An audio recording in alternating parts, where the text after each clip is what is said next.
Hi hello welcome back to my channel.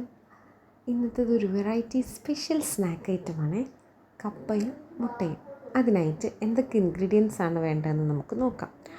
ആദ്യം ഒരു pressure cooker എടുത്ത് നമ്മളെ കപ്പ ഒന്ന് വൃത്തിയാക്കി അത്യാവശ്യം മീഡിയം പീസസാക്കി കട്ട് ചെയ്തിട്ട് ആവശ്യത്തിന് വെള്ളം ഒഴിച്ച് ഒരു 4 വിസിലടുപ്പിച്ച് നമുക്കൊന്ന് വേവിച്ചെടുക്കാം. ആ സമയം കൊണ്ട് നമുക്ക് അടുത്തത് നോക്കാം. ഒരു ബൗളെടുത്ത് അതിലേക്ക് ഒരു 5 മുട്ട ഒഴിക്കാം. 5 മുട്ട പൊട്ടിച്ചൊഴിച്ചതിന് ശേഷം അതിലേക്ക് കുറച്ച് ഉപ്പിട്ട് നന്നായിട്ട് ബീറ്റ് ചെയ്തെടുക്കാം.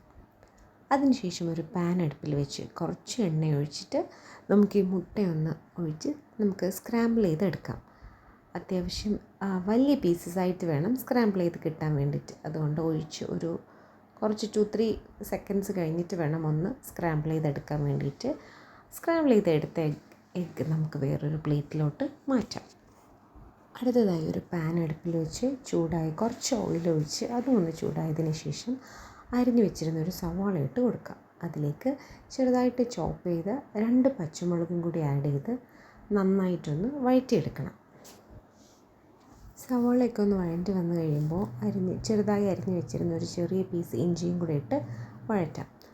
അത് കഴിഞ്ഞ് നമ്മളെ കപ്പ ഏകദേശം വെന്തിട്ടുണ്ട്. അതൊന്ന് ഊറ്റിയെടുത്തതിന് ശേഷം ഒന്ന് ഉടച്ചെടുക്കണം. നല്ല പേസ്റ്റ് പരുവത്തിനാക്കരുത്, പക്ഷേ ചെറിയ ചെറിയ പീസസ് കിട്ടത്തക്ക രീതിയിൽ വേണം ഉടച്ചെടുക്കാൻ വേണ്ടിയിട്ട്. ഉടച്ചെടുത്ത കപ്പ നമ്മളെ സവാളയും പച്ചമുളകും ഇഞ്ചിയും ഇട്ട് ആ ഒരു കൂട്ടിലേക്ക് ഇട്ട് നന്നായിട്ടൊന്ന് മിക്സ് ചെയ്ത് യോജിപ്പിച്ചെടുക്കാം.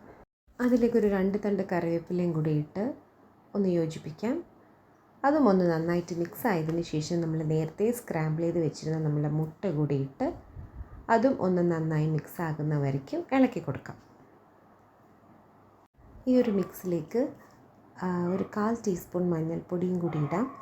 ഇട്ട് നന്നായിട്ടൊന്ന് യോജിപ്പിച്ച് എടുക്കുമ്പോഴത്തേക്കും നമ്മുടെ കപ്പയും മുട്ടയും ഏകദേശം റെഡി ആയിട്ടുണ്ട്. നമുക്ക് സെർവിങ് ഡിഷിലോട്ട് മാറ്റാം. എന്നിട്ട് അതിൻ്റെ മുകളിലേക്ക് കുറച്ച് മല്ലിയിലയും സവോളയും കൂടി ചോപ്പ് ചെയ്തതൊന്ന് ഇടുകയാണെങ്കിൽ നല്ല ഫ്ലേവറാണ്. അങ്ങനെ നമ്മൾ ഇന്നത്തെ വെറൈറ്റി സ്നാക്ക് ഐറ്റം റെഡി ആയിട്ടുണ്ട്.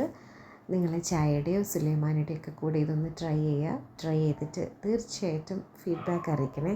എല്ലാ പേർക്കും ഇഷ്ടപ്പെടുന്ന ഒരു ഐറ്റമാണ്. കുട്ടികൾക്കും വലിയവർക്കും ഒക്കെ ഇഷ്ടപ്പെടും. അപ്പോൾ ട്രൈ ചെയ്ത് നോക്കിയിട്ട് ഫീഡ്ബാക്ക് അറിയിക്കുക. ലൈക്ക് ചെയ്യുക, കമൻറ്റ് ചെയ്യുക, ഷെയർ ചെയ്യുക, സബ്സ്ക്രൈബ് ചെയ്ത് സപ്പോർട്ട് ചെയ്യുക. Okay, thank you.